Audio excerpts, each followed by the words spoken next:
है एवरीवन, कैसे हैं आप लोग। जॉब विद प्रज्ञा चैनल में आपका स्वागत है। तो गवर्नमेंट जॉब से रिलेटेड अगर आपको कोई भी अपडेट चाहिए तो आप इस चैनल को फॉलो कर सकते हैं और साथ ही बेल आइकन हिट कर सकते हैं जिससे आपको डेली नोटिफिकेशन मिल सके। फिर वापस आ गई हूँ एक बड़ी वैकेंसी के साथ। अगर आप अपने क्षेत्र ग्रामीण बैंक में जॉब करना चाहते हो तो ये वीडियो आपके ही लिए है।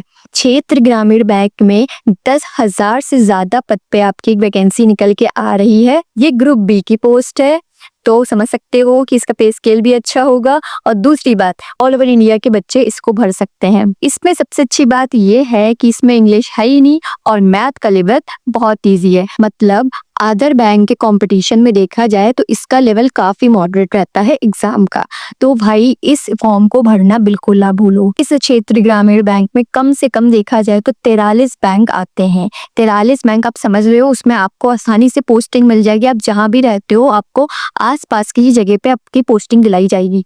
बिना बकवास किए सीधे मेन कंडक्ट पे चलते हैं कि क्या एज क्वालिफिकेशन है, क्या इसका लेवल होता है एग्जाम का, क्या इसका पे स्केल है, किस एज लिमिट के बच्चे इसको भर सकते हैं। तो without any further do let's start the video. के फॉर्म है वो शुरू हो रहे 1 जून 2025 से लेके 25 जून 2025 तक आके फॉर्म चलेंगे। मतलब 1 जून से 25 जून तक आपके फॉर्म चलेंगे। रही कि इसको किस एज तक के बच्चे भर सकते हैं, तो भाई आपको इसमें 18 से 28 साल के बच्चे भर सकते हैं। इसकी एजुकेशन क्वालिफिकेशन की, तो भाई अगर इसमें आपने ग्रेजुएशन के नाम पे कुछ भी कर रखा है, मतलब बीए, बीएससी, बीकॉम कुछ भी करा है आपने, तो आप एलिजिबल हो। आपको ग्रेजुएट पास होना है बस। एक सिंपल सी इसकी क्वालिफिकेशन, उसमें आपने कितने भी नंबर से अपना ग्रेजुएशन किया हो वो मैटर नहीं करता। भले आप 30% हो, 40% हो, 50% हो, जितने भी परसेंट से कर सकता हो ये मैटर नहीं करता। बस आपका ग्रेजुएशन करना मैटर करता। आप ग्रेजुएशन पास आउट हो, इतना ही बड़ी बात है। बात करते हैं इसके सिलेक्शन प्रोसेस पे। तो इसका सिलेक्शन प्रोसेस केवल 2 स्टेजेस का होता है, सिंपल सा। इसमें कोई इंटरव्यू नहीं है, कोई भी इंटरव्यू नहीं है। बैंक एग्जाम में ज्यादातर देखा जाए तो इंटरव्यू होते हैं, बट इस एग्जाम में कोई इंटरव्यू नहीं है। पहले स्टेज आपका आएगा प्रीलिम्स एग्जाम, जो एकदम क्वालिफाइंग नेचर का होगा। एकदम सिंपल है, आपको बस इसमें क्वालिफाई करना है, जैसे तैसे बस इसमें पास हो जाओ। एग्जाम में केवल आपके 2 सब्जेक्ट रहेंगे। समझ रहे हो लेवल कितना आसान है। प्री में केवल 2 सब्जेक्ट हैं, वो होंगे आपके रीजनिंग एंड न्यूमेरिकल एबिलिटी। तो भाई सिंपल सी बात हो गई। प्रीलिम्स में आपके 2 सब्जेक्ट आएंगे, reasoning and numerical ability. Reasoning में 40 क्वेश्चन 40 मार्क्स के, न्यूमेरिकल एबिलिटी में 40 क्वेश्चन 40 मार्क्स के। 45 मिनट आपका इसमें टाइम लिमिट है, मतलब 45 मिनट आपको दिए जाएंगे इतने क्वेश्चन करने के लिए। और 0.25 मार्क्स की आप इसमें आपकी नेगेटिव मार्किंग होगी। प्रीलिम्स क्वालिफाई करने के बाद आपकी एक इनिशियली क्वालिफाई वो कट ऑफ निकाली जाएगी, जिसमें बस आपका ये देखा जाएगा कि आप सेकेंड स्टेज मतलब जो मेन एग्जाम होना है उसमें आप क्वालिफाई कर रहे हो कि नहीं कर रहे हो। उसके बाद आप आओगे मेंस एग्जाम में। मेंस एग्जाम में सबसे पहला सब्जेक्ट होगा आपका रीजनिंग। रीजनिंग में 40 क्वेश्चन है 40 मार्क्स के। दूसरा क्वेश्चन है आपका कंप्यूटर का, जो होंगे 40 क्वेश्चन 40 मार्क्स के। ठीक है, समझ लो 40-40 का ही चल रहा है।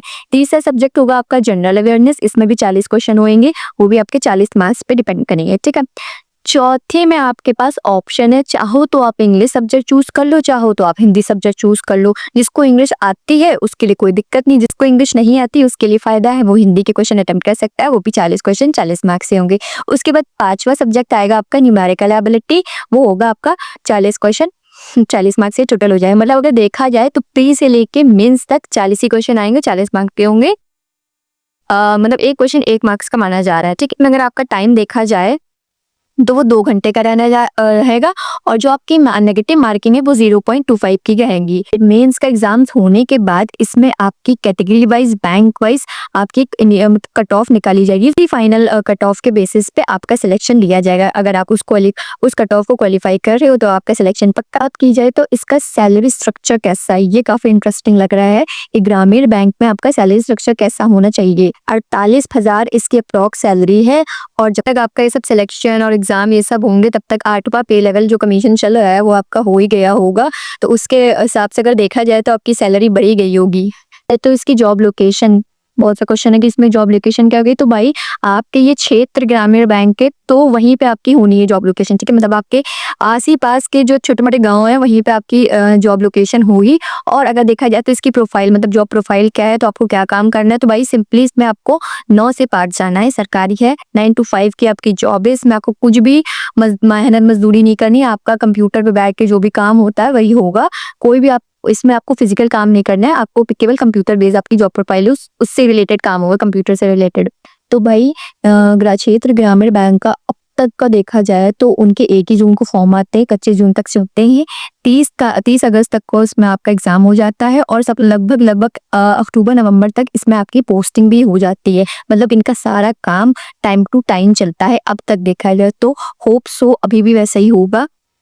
तो आप लोग इस फॉर्म को जरूर भरो। जैसे ही फॉर्म आते हैं मैं आपको उसका लिंक से जरूर शेयर करूंगी। अगर आपके मन में कोई भी डाउट है इससे रिलेटेड कि कोई भी क्वेरी अगर आपके मन में आ रही है तो आप वो कमेंट सेक्शन में पूछ सकते हो, मैं इसके आंसर जरूर दूंगी। बस आज के अपडेट के लिए इतना ही था। मिलते हैं नेक्स्ट अपडेट में, तब तक इस चैनल को फॉलो कर लो।